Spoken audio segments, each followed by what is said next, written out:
Welcome everyone. I am Kym Young, and today I'm going to talk to you about breathing. And in case you don't get the title here, it is a song by Jonathan Colton.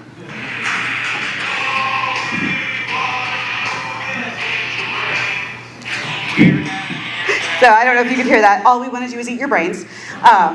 And it's a zombie reference, and it's because really zombies are the myths that I'm talking about tonight are like zombies. They will not die no matter how many times you try to kill them, and they're very interested in brains. And the reason I'm here tonight is because brains are really cool. I work with brains, and we don't need myths. So I'm going to correct some myths and tell you some cool things about the brain tonight. And first, my not-so-humble brag here, just so in case you were wondering if you can trust me, I am an internationally renowned neuroscientist with lots of accolades and awards, so believe me when I tell you about your brain. You can trust me. So I'm going to start with the first myth that drives me crazy, that I have heard so many times, and is one of the first things that people ask me when they find out I'm a neuroscientist. And that is the myth that we only use 10% of our brains. It is a very popular myth. It's popular in movies. There was Lucy. It's been in books by Stephen King and the Dresden Files. Late night talk shows, television shows, all have this myth, all promote this myth that we're only using 10% of our brain. And if we could only harness more of that brain power, we could become telekinetic or learn a language in 2 seconds. And where this came from was an old white guy in 1907. And this is what he said: "We're making use of only a small part of our possible mental and physical resources." That's all he said, and he got attributed to the 10% myth. It was born, and people started spreading it. And then it was confirmed in 1930s when another white dude was shocking the brains of rats.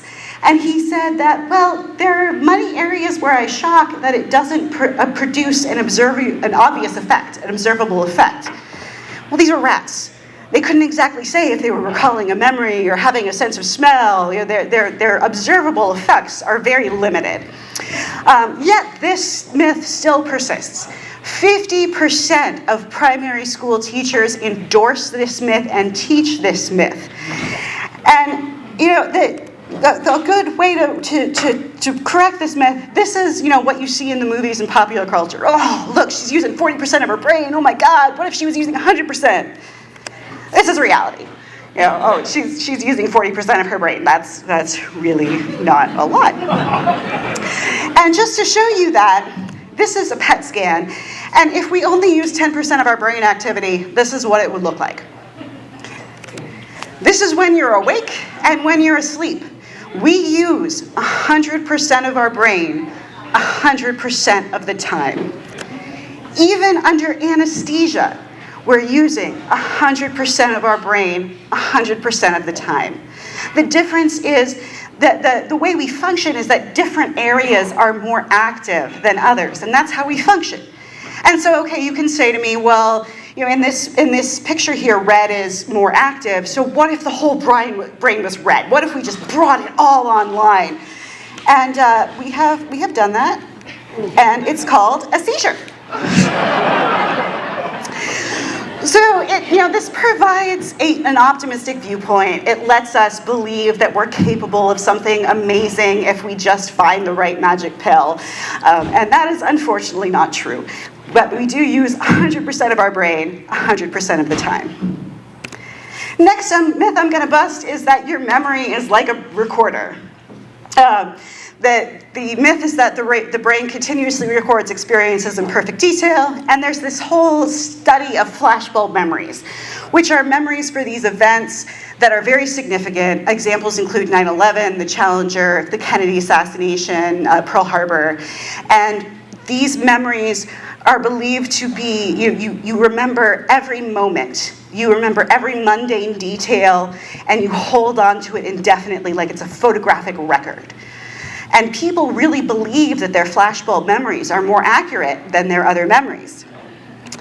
Here's an example of a flashbulb memory, a very famous example. This is about Pearl Harbor. I remember it well, listening to a baseball game on the radio. The game was interrupted by an announcement of the attack, and I rushed upstairs to tell my mother. Does anyone see the problem here? There's no baseball in December. So this memory that the man repeated numerous times, was 100% confident in the accuracy of, was not accurate at all. And this is true for memories of 9/11, for memories of the Challenger. It's just shown that memories are not they're not a picture that we just reproduce. They're reconstructed. And so it's more like an iPad, a note on your iPad. You can bring it up, but every time you bring it up, you can change it. You can erase something, you can correct information, you can add to it, but it's not the original copy. And that's what's true of your memory. What else can I ruin for you?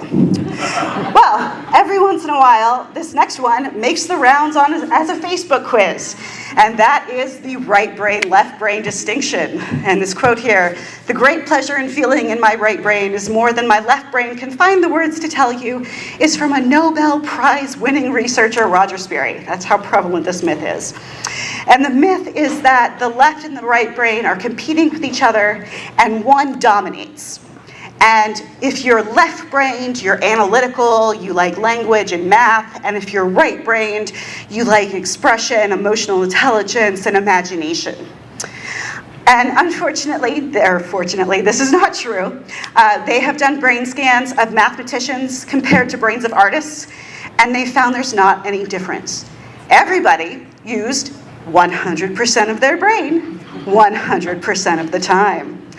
So really, the two sides work together to create an experience. They are not battling each other. And we like to be able to classify people. It's something that we like to do, and so anything that gives us that ability to quickly classify people, we hold on to. But it has as much scientific validity as horoscopes. And if you want to fight with me about the validity of horoscopes, please see me after the talk. So this brings me to males and females. There are so many books out there that males and females have different brains and explaining the differences between the male and the female brain. Except for a difference in size, there is no difference in their brain. They both use 100% of their brain 100% of the time. But men do have bigger brains. So that leads me to our next myth. Is bigger better? And the answer is no. That is a myth. If bigger were better, elephants and sperm whales would be our intellectual overlords. And that does not seem to be the case. So I can tell you, size doesn't matter. It's how you use it.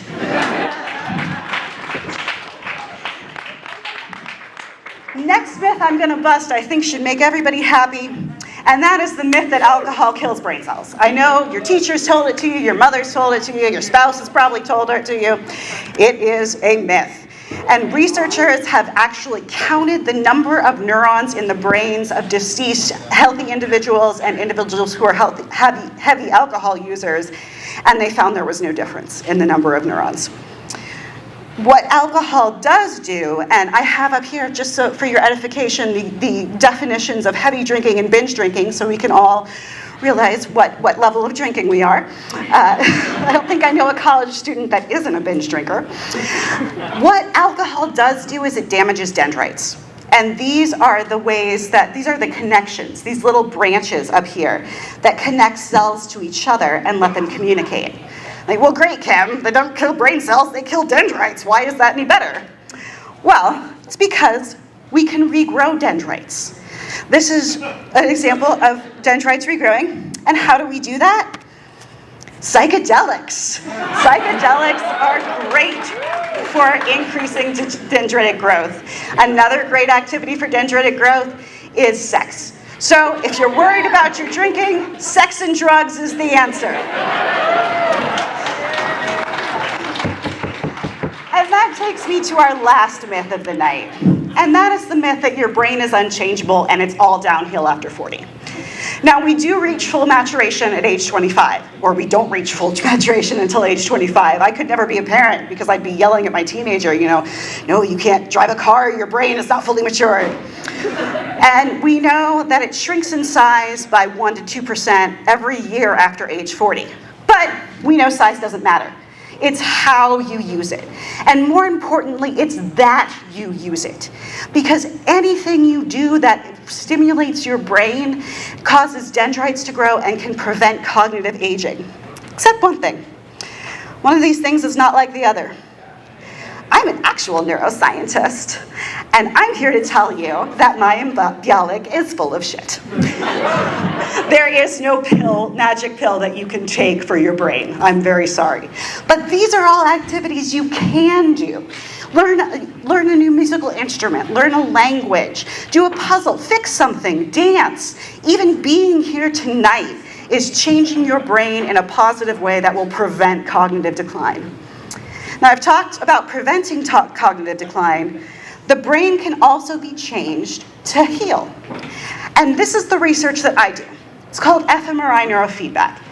And so we put people in a brain scanner, we show them how active a certain part of their brain is in real time, and teach them how to control that area.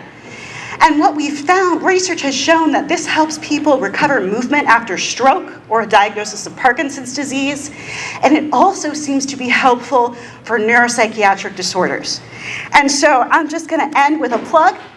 If you are depressed or have borderline personality disorder and you would like to change your brain, please go to my website or send an email to myself or my coordinator, Carolyn, and we do pay for participation. So just a plug for that. Help me help you change your brain if you're depressed or have borderline personality disorder. In conclusion, we use 100% of our brain 100% of the time. Size does not matter. It's how you use it. Thank you.